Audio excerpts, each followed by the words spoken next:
Hi there and welcome to Politics in Plain English. My name is Justin Hibbard, and if you're new to Politics in Plain English, let me explain a little bit about it. I take complex political ideas and current events and break them down in the most easiest way to understand as possible, taking out a lot of the partisan spin and all that emotion. There are plenty of places, if you want partisan spin and emotion to get your news, I'm not going to be one of them. My goal is to make you an informed voter, because I truly believe that an informed voter is the most powerful voter. In every Politics in Plain English episode, what we do is we start off with a question. And today's question is this: can the Electoral College overturn the election? Now, before we answer that question, I would love you to do me a huge favor, and that's subscribe. Could you subscribe to my podcast channel, Politics in Plain English, on your favorite podcast network? And also, I do a video, and you can find that on YouTube. Justin R. Hibbard is what you want to search for, and that's also my handle for Facebook and Twitter, Justin R. Hibbard. And if you like what I have to say, I do a lot more writing than I do these podcast and video episodes, and I do that writing at justinrhibbard.substack.com. justinrhibbard.substack.com, and you can receive my article right in your inbox at your convenience. Now, let's get back to our question on hand. Can the Electoral College overturn the election? And the answer is, it's possible, but it's complicated. And we're going to explain that. And I just, if you're not familiar with the Electoral College system, I did an episode on this as well. So you can take a look at that, and there's a lot of context there that's going to help you understand that. So if you're like, what's the Electoral College? Why do we have it? How does it work? How many electors do each state get? I break that all down. Now, just a quick recap. In the United States, we do not elect a president and a vice president with the popular vote. But rather, what we do is we vote in our states, and we're voting to send a delegation of party members called electors. And those electors will go to an assembly called the Electoral College, where they will cast the vote for a candidate and elect the president and vice president. There are 538 electors up for grab, or electoral votes up for grab on election night. And each state has a different number of electoral votes that correspond to their congressional representation. 2 of those for each of their senators, so each state has 2 senators, so each state gets 2 of those, 2 electoral votes for that, and then each state has a different number of representatives that they send to the House of Representatives. That's based on their population size. So California, for example, has 53 representatives, and so they get a total electoral vote of 55. It's the largest one. And Texas is the second, with 38 electoral votes, and so on and so forth. And with the one exception is DC, who gets 3 electoral votes, even though they don't have congressional representation. So that's pretty much how it works. And most states are winner-take-all states, as we talked about. And so if, in 2020, Donald Trump won the state of Texas with 52% of the vote, barely won in some respects there, but he gets all 38 electors, or 38 electors that are sent are representing the Republican Party. So in these winner-take-all states, it does not matter if a candidate wins just by a very slim majority. And there were a lot of those states in this election. They get all of the electoral votes. Now, here's the question that we want to ask here is, who are these magical electors that get to go to the Electoral College and have the honor to vote for the president? I mean, that's pretty cool. Who are these people? Well, I'll tell you what, they're not everyday Joes. These are the party loyalists through and through. I am not a partisan person. I'm an independent, and so I'm not really involved in the inner workings of the Republican or Democratic Party, but I can tell you this, is that there's lots of functions they have, and fundraisers and primary events and everything like that. And I imagine if you go to a number of them, you're going to start to see some familiar faces. Those are the people that are probably going to be selected to be the electors. They're the ones that are always showing up, always pitching in, always donating, always getting donors. Those are the party loyalists. And that's who you want. You don't want someone that's not loyal to your party, representing your party and casting the biggest ballot of the country. You want someone that's going to tote the party line. So that's how these electors are chosen. But what would happen if they showed up to the Electoral College, which, by the way, is not a college or a university. It's just the assembly of these electors. What if they showed up and decided not to vote for the party candidate? Can they do that? The answer is, it's complicated, but yes. These are called faithless electors when they cast a vote for someone other than their party's candidate. So in the case of this election in 2020, it would mean that the Republican electors voted for someone other than Donald Trump, and the Democratic electors voted for someone other than Joe Biden. So it can happen, and yeah, there's a term, it's called faithless electors. And the reason I said it's complicated is because every state has different rules regarding the faithless electors. And why is that the case? It's the case because, remember, our election is a state-run system. Every state has different rules. For example, in some states you have to show ID to vote, in some states you don't. In some states they were counting absentee ballots, as they were coming in, and in some states like Pennsylvania, they have a law that says they can't count absentee ballots until Election Day, which is why we waited forever for Pennsylvania to give us their final tally.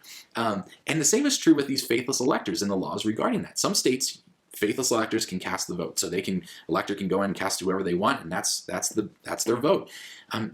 In some states, they kick you out. They're like, we're bringing Bob from the bench over, and he's going to cast you. He's going to do the right thing and cast the vote. In some states, your vote's nullified, and you're forced to vote for that party candidate. Like, you don't have a choice. It's just you're rubber stamping for that state. In some states, they'll even fine you for being a faithless elector. And in some states, they'll fine you, but your vote counts. And in some states, they'll fine you and they'll replace you. So there's all sorts of different rules regarding faithless electors. And, in around the 58 elections that we've had, there's been about 165 faithless electors who have voted for someone other than their party's president or vice president candidate. And so you think about it, it kind of averages out to about 3 faithless electors per election. Now, a faithless elector probably is not just going to cast a vote for themselves. They're probably going to get others to try to do it as well. And that's a strategy that faithless electors try to do. They just kind of nudge someone on the shoulder. Hey, I'm going rogue. Come rogue with me. And it generally does not pan out. Now, one time it did actually pan out was in the 1836 election. Richard Johnson was slated to be the vice president, and 23 of the Virginia electors kind of in a group decided, hey, let's not vote for Richard Johnson to be the vice president. And they abstained. And they actually caused a contingent election to happen. A contingent election is when the president or vice presidential candidate does not receive the necessary number of votes. Right now it's 270, and did not receive the majority of votes. And so in the case of a contingent election for the president, the House of Representatives decides. In the case of the vice president, the Senate decides. And so the Senate had to decide that 1836 election for the vice presidential candidate. And guess what? The Senate chose Richard Johnson. So the Electoral College, while it overturned the election, it worked itself back out in the Senate.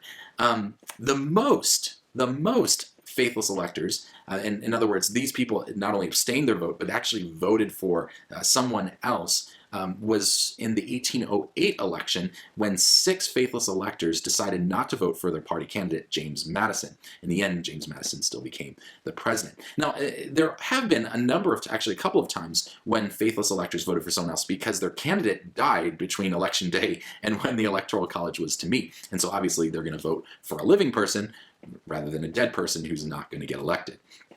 So these are all, different situations, but, I want to talk about the 2016 election, because the 2016 election was really interesting. In that election, there were 10 faithless electors. Now, 3 of them, Colorado, Maine, and Minnesota, they were Democratic electors who, because of the state laws, they were either forced to vote for Hillary Clinton after they tried to vote for someone else, or they were kicked out, and Bob from the bench came in and substituted and voted for that party's candidate, which was Hillary Clinton. But in 7 other cases, there were faithless electors that their votes were allowed to stand because their states didn't have laws preventing it.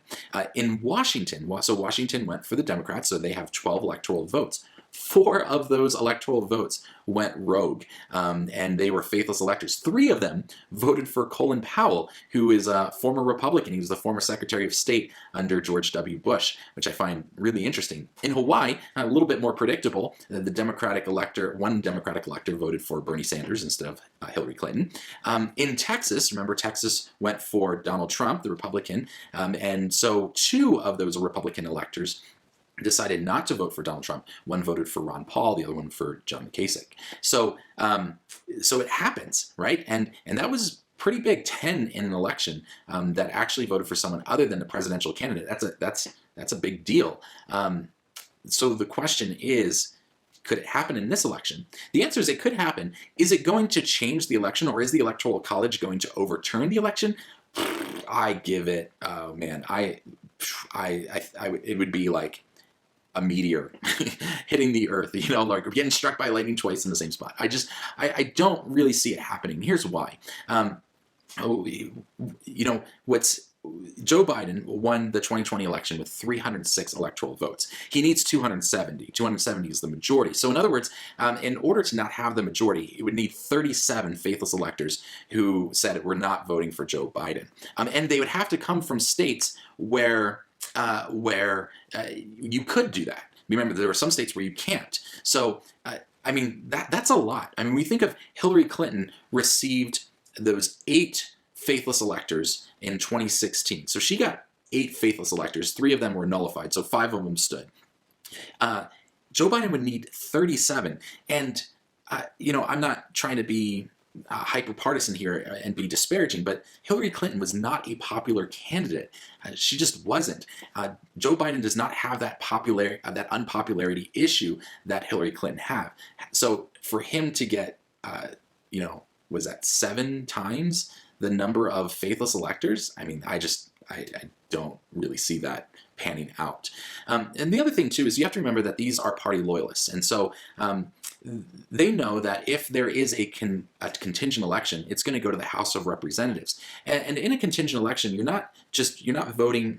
For example, you don't get all of the votes that are representative of that state. Each state gets 1 vote, and even though in the House of Representatives in 2020 there's more Democrats than Republicans, there are more Republican states, so as a state entity, than Democrats. And so when they get together and decide who they're going to vote for and they cast their ballots, the states would probably vote for Donald Trump. So I just don't see how the Democratic Party is going to shoot themselves in the foot to get another 4 years of Donald Trump. That just is not really feasible in any universe.